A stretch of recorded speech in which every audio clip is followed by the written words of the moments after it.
просто само го служи, той после ще го обърне.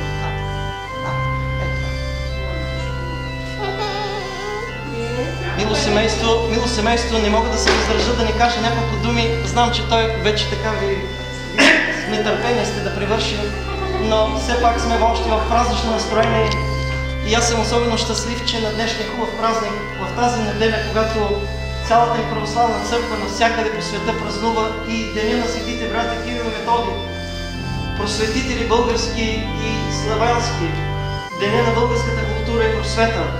Светите братя, чието духовни попечители са които са духовни попечители на нашия български храм тук.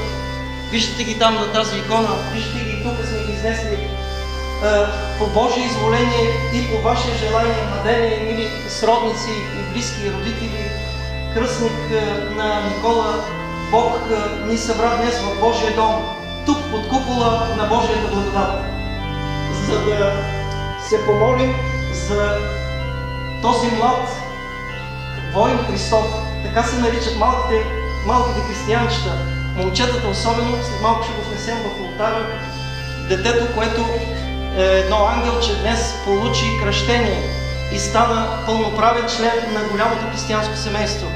И аз съм особено щастлив, младени и мили сродници, родители, че имам възможност заедно с всички вас в молитвеното ви участие да ръковъзложа и благословя вашето детенце, да го потопа в водата, която бе осветена, и той днес да стане християнин, за да може да води християнски живот, за да може да се причащава, за да може да се моли, за да може да се нарича истински християнин.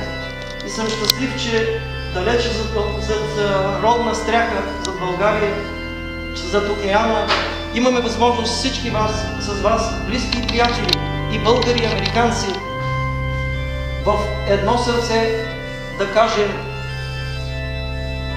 благодарим Ти, Боже, че днес имахме възможност да кръстим това наше чедо, и Вие, мили родители, да благодарите на Бога, че Бог Ви обдари с чедо, защото детето е най-големият Божий дар за всяко едно семейство.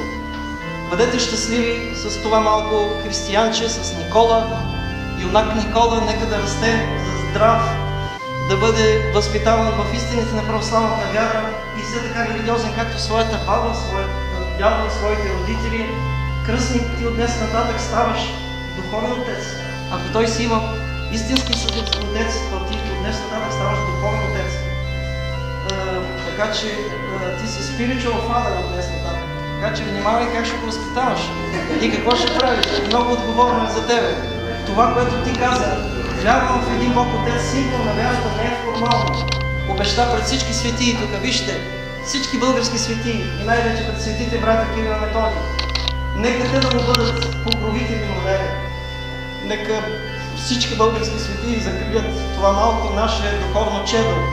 Чедо на Българската православна църква тук в Нью-Йорк. Да сте живи и здрави, мир и любов да съществува в семейството и нека отново да кръщаваме. А защо не и да го венчаем след някоя друга година тук да поедем? Да, благоденствено е мир.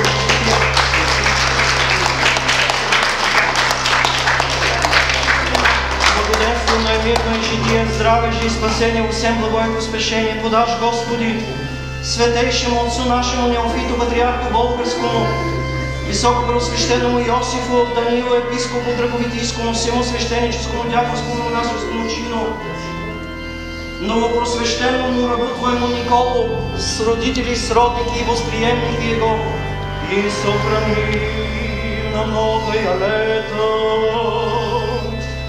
многое лето, многое лето, многое лето.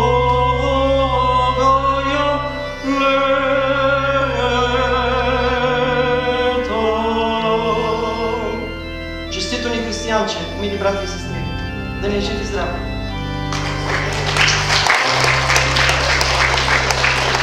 Да, понеже момченце ще го караме в олтара за малко.